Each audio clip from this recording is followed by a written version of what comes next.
उधर रावण रथाढ़ूर हो फिर युद्ध करने के लिए लौट आया। राम पृथ्वी पर खड़े होकर रथ में सवार रावण से युद्ध करने लगे तो देवराज इंद्र ने उनके पास अपना रथ भिजवाकर प्रार्थना की कि वे उस पर सवार होकर युद्ध करें। दोनों ही पराक्रमी वीर रथों पर सवार होकर भीषण युद्ध करने लगे। उनके अद्भुत रणकौशल को देखकर दिग्गज वीरों भी रोमांचित होने लगे। इधर रावण ने नागास्त्र छोड़ा तो उधर श्री राम ने गरुड़ास्त्र। रावण ने इंद्र के रथ की ध्वजा काट डाली और घोड़ों को घायल कर दिया। रावण के बाणों से बार बार आहत होने के कारण श्री राम अपने बाणों को प्रत्यंचा पर नहीं चढ़ा पा रहे थे। जब रावण ने उन पर शूल नामक महाभयंकर शक्ति छोड़ी तो राम ने क्रोधपूर्वक इंद्र द्वारा दी हुई शक्ति छोड़कर उस शूल को नष्ट कर दिया। फिर उन्होंने लगातार बाण वर्षा करके रावण को बुरी तरह घायल कर दिया। रावण की यह दशा देखकर उसका सारथी उसे रणभूमि से बाहर ले गया। अपने सारथी के इस कार्य से रावण को बहुत क्रोध आया और उस फटकार कर उसने रथ को पुनः रणभूमि में ले चलने आज्ञा दी। श्री राम के सम्मुख पहुंचकर वह फिर उन पर बाणों की वर्षा करने लगा। दोनों महावीर महारथियों के बीच फिर ऐसा भयंकर युद्ध आरंभ हुआ कि वानरों और राक्षसों की विशाल सेनाएं और पराक्रमी वीर अपने हाथों में हथियार होते हुए भी निश्चेष्ट होकर उनका रणकौशल देखने लगे। राक्षसों की दृष्टि रावण के पराक्रम पर अटकी हुई थी तो वानरों की श्री राम के शौर्य पर। श्री राम को अपनी विजय पर पूर्ण विश्वास था और परिस्थितियों को देखते हुए रावण समझ गया था कि उसकी मृत्यु निश्चित है। यह सोचकर दोनों रणकेसरी अपनी पूरी शक्ति से युद्ध करने लगे। पहले रामचंद्र जी ने रावण के रथ की ध्वजा को एक ही बाण से काट गिराया।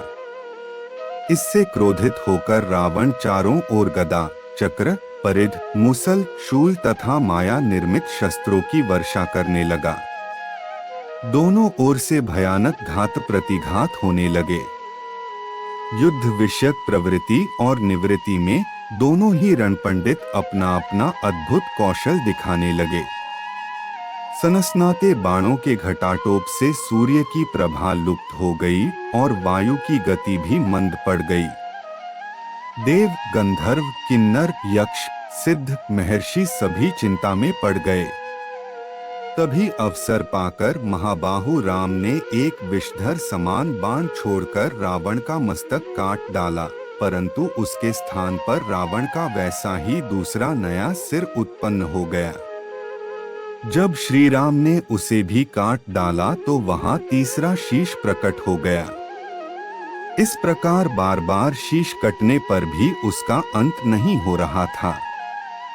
यह दशा देखकर इंद्र के सारथी मातली ने कहा, प्रभु, आप इसे मारने के ब्रह्मास्त्र का प्रयोग कीजिए। अब उसके विनाश का समय आ पहुंचा है। मातली की बात सुनकर रघुनाथ जी को ब्रह्मा के उस बाण का स्मरण हो आया जो उन्हें अगस्त्य मुनि ने दिया था।